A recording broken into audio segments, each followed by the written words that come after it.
What?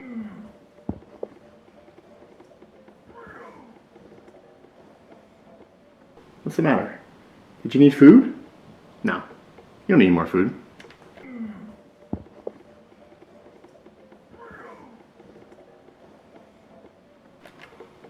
What? No, you're not getting any more treats.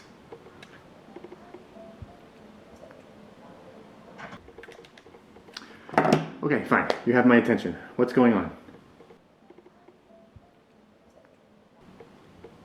Okay, fine. I'll check my email. All right, Casey, you want to check out our email? Yeah, me too.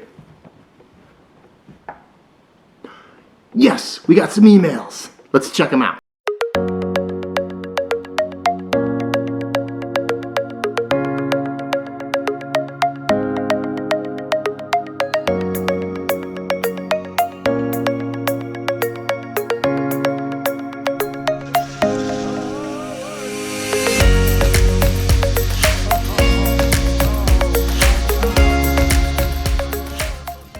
Alright, so our first question looks like it comes from Wyatt in San Diego, California. What do you got, Wyatt? Something like that. So how hot is the Earth's inner core? Yeah. Okay, Wyatt, hey, thanks for the question. So what you're asking is, what is the temperature of the inner core? So before we do that, we're going to have to actually look at inside of the Earth and see what's in there. I got an idea. How about you and I get into our cave spelunking outfits and go find the center of the Earth ourselves? Alright, let's do it. Okay, I'm ready. As you can see, I've got my spelunking gear on, which is nothing but a helmet, some safety gloves, I got a nice jacket, I got some ropes in case I need to climb something, and I've got my handy dandy flashlight. Whenever you're going spelunking, you got to make sure you're ready to go. So as you can see here, there are 4 layers to the Earth. The firstmost layer is on the outside. This is the crust. Below that is the mantle. Below that is the outer core. And below that is the inner core. Alright, it's time. Now that we've learned about the layers of the Earth, we got to get going, okay? So we got to get through the crust first thing. The crust is the area that we're at right now. This is where all the partying happens, right? This is where the dancing happens. This is where the pizza eating happens, right? This is where we see buildings, lakes, rivers, mountains, all that stuff, right? So this is going to be the boring part. We spend all this time on the crust anyway. So I'm going to go find a way. I'm going to find a hole. I'm going to find a cave, something, and start heading down to the center of the Earth. I'll see you down there. Alright guys, as you can see here, I got an awesome diagram on this whiteboard here that's going to show my progress so you can follow along. Huge shout out to Madeline West and her dad for helping me out with the markers. Alright, let's go.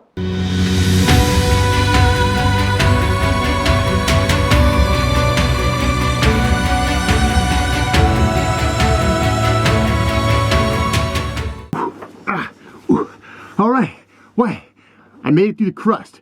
Good news. So I traveled through 45 miles of Earth. What that leads me to believe is that I just passed through a continental crust, because there are 2 types of crust, oceanic and continental. Oceanic crust tends to be thinner at about 3 miles, and continental can go all the way down to 45 miles. As I continue down through the mantle, I'm starting to see all sorts of really cool materials down here. I saw iron, magnesium, silicon, potassium, oxygen, and you know what? I'm pretty sure I even saw dinosaur bones. This place is so cool. But I tell you what, the further I get down, the more the temperature starts to rise. And some of the rocks are starting to melt. They're starting to turn into magma, molten rock. This place is so awesome. But you know what? We didn't come here to see the mantle. We came here to see the inner core. So we got to keep moving. First stop, the outer core. Let's go.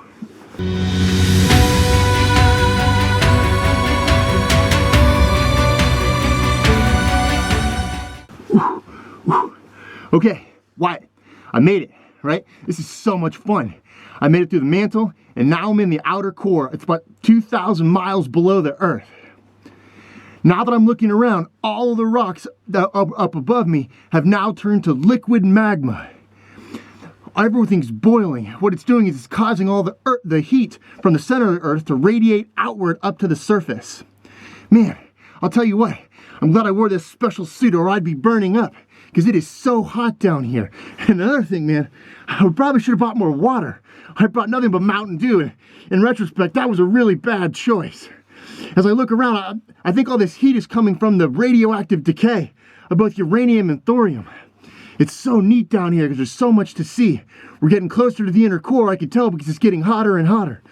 Well, we didn't come to see the outer core, we came to see the inner core. Let's keep going.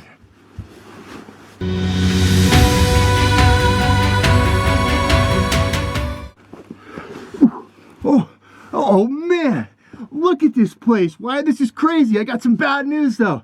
I couldn't make it all the way to the inner core. I made it all the way down to it. But here's the problem. The inner core is solid iron. I didn't bring any drills or anything. Man, I am so unprepared. But this is so cool. Just outside the inner core, the cool thing about it here is I could actually see the temperature. I brought down a device. Take a look at this right here. Just take a look at it. It's right on my arm. Can you see it?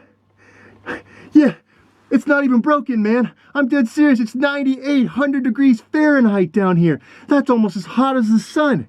The other part about this place is there's so much pressure. It's 3 million times the pressure on the surface of the Earth. Have you ever had that feeling when you go down in the swimming pool at the bottom of the pool and it starts to squish your brain? Right, that's because the weight of the water is pushing down on you. The same thing's happening down here to me. The weight of the Earth is pushing me down. That's why the inner core is solid, because that iron that's on the inner core has been squished into a tight ball. That's why we can't get through it. But it's definitely hot. I've definitely reached the inner core. We succeeded, man. I knew we could do it.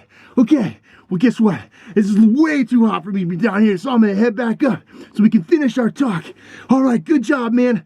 Let's keep going and get out of here. All right.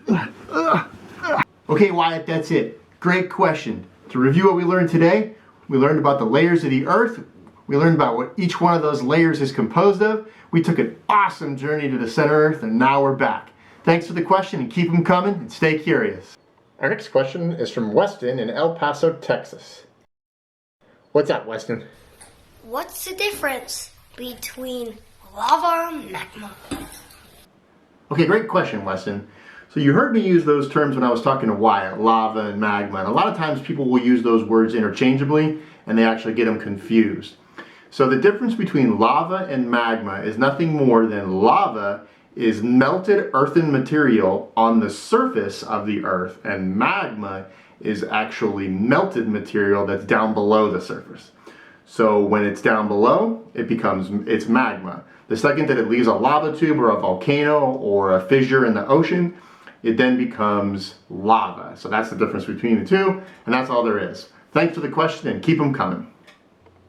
So our next question comes from Caden in Tampa, Florida. What's on your mind, Caden?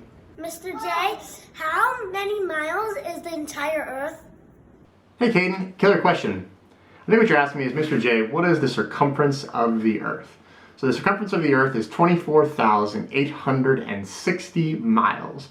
Or, put another way, it's over 65,630,000 pepperoni pizzas laid end to end. That's my kind of math. Also, here's a fun fact. In 300 BC, a man named Eratosthenes calculated the circumference of the Earth using nothing more than his huge brain, the distance between 2 points in shadows. How cool is that? Knowledge is awesome. I keep telling you guys, the more you learn, the more you find out how neat things are and the stuff that you can do. Okay, Caden, thanks for the question. Keep them coming. Our next question comes from David in West Point, New York. What can I do for you, David? Mr. J, how many tundras and deserts are there in the world? Yes! I love talking about deserts. Thanks for the question, David. Before we get talking about deserts, let's go ahead and talk about the 5 major climate regions. First up is tropical. Second is dry. Third is temperate. Fourth is continental. And fifth is polar. Okay, now that we've talked about climate regions, I'd like to talk about deserts and tundras and where they lie in those climate regions. Deserts are actually in the dry climate region because of their lack of precipitation. A lack of precipitation is what defines a desert, and it has nothing to do with temperature. Did you know that Antarctica and the Arctic Circle are both considered deserts? It's crazy, right? It's freezing cold there. Well, it doesn't have to be necessarily warm for it to be a desert. Another example is in China in the Gobi Desert. That is a massive desert, but it's freezing cold there. Moving on to tundras. Tundras actually fall into the polar climate region as well because of the fact that they are extremely close to the poles. What makes something a tundra is the fact that it does receive a limited amount of precipitation, and it has a huge difference in seasonality. The temperature swings can be 50 to 60 degrees in the summer, all the way down to -30 and -40 in the winter. That sounds way too cold for me. Now that we've talked about those two regions and answered David's question, let's go ahead and find out a little bit more about deserts and name some of the biggest deserts in the world. All right, let's go ahead and start from west to east. First up in North America, we have the Chihuahuan and Sonoran deserts. Down in South America, we have my personal favorite, which is the Atacama Desert. Did you know there are certain places in this desert that have never in recorded history seen rain? Also, it's home to the statue known as the Mano del Desierto. If you look at this statue, it looks like a hand that's coming up out of the desert. There are certain interpretations that actually look like it's the hand is actually sinking down into the desert and people are dying. Seems like a pretty cool statue to have two meanings if you ask me. Moving on next, we'll move on to the Saharan Desert. This is in Africa. This is a massive desert that you can see all the way from space. Down south of that, we have the Kalahari Desert. In the Middle East, we have the Arabian Desert. Moving to the north of that, we have the Karakum and Kaisulkum deserts. Further to the east, in India and Pakistan, we have the Thor Desert. And then finally, we have the Great Victorian Desert in Australia. I don't know about you guys. Now that I've seen where all these deserts are, I want to know how people live in these things. Let's take a look at some pictures.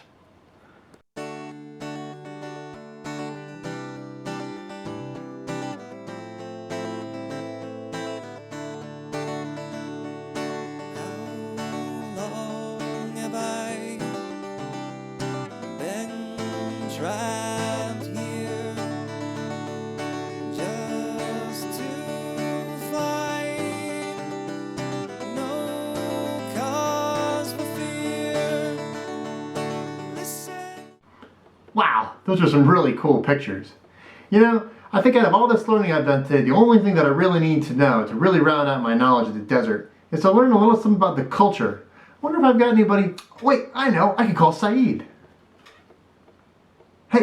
Hey Said, do you mind letting us know a little bit about yourself and what's going on in your life? Hello everyone, my name is Said Haitouchi. I am from southeastern part of Morocco, born and raised in a nomadic family while moving around the desert. I am a tour operator and official local guide. At the moment, I am quarantined in a village not far from Zagora. Said, thanks for reminding. I can't talk about the desert looking like this. All right, now I'm ready to go. Now, one thing you guys might have heard Said talk about was when he mentioned nomads. So what nomads are and how they relate to deserts is nomads actually don't have a permanent home. They move from place to place based off of their ability to subsist or survive. In the desert, that means they generally move from water source to water source. Now that we're done talking about nomads, I'd like to review David's question one last time. So David, you asked how many deserts and tundras are there in the world? And the answer to that question is that there are 33 major deserts in the world. And tundras, there are 4 main tundra regions located in North America, Europe, Asia, and a portion down in South America. Okay, David, thanks for the deserts question and the tundras question, and keep them coming. Thanks. So our last question comes from Charlie in Denver, Colorado. What do you got, Charlie? Hey, Geography Jay. Big fan, long-time listener, first-time caller. Charlie has a question for you. She wants to know, where do rocks come from? And how come there's so many different colors? Hey Charlie, thanks for the question. And I'm glad to see you're on the path to geographical enlightenment on such an early age. There are 3 types of rocks: igneous, sedimentary, and metamorphic. The best way to describe them is to go out and find some good ones and talk about it that way. Well, these are ugly.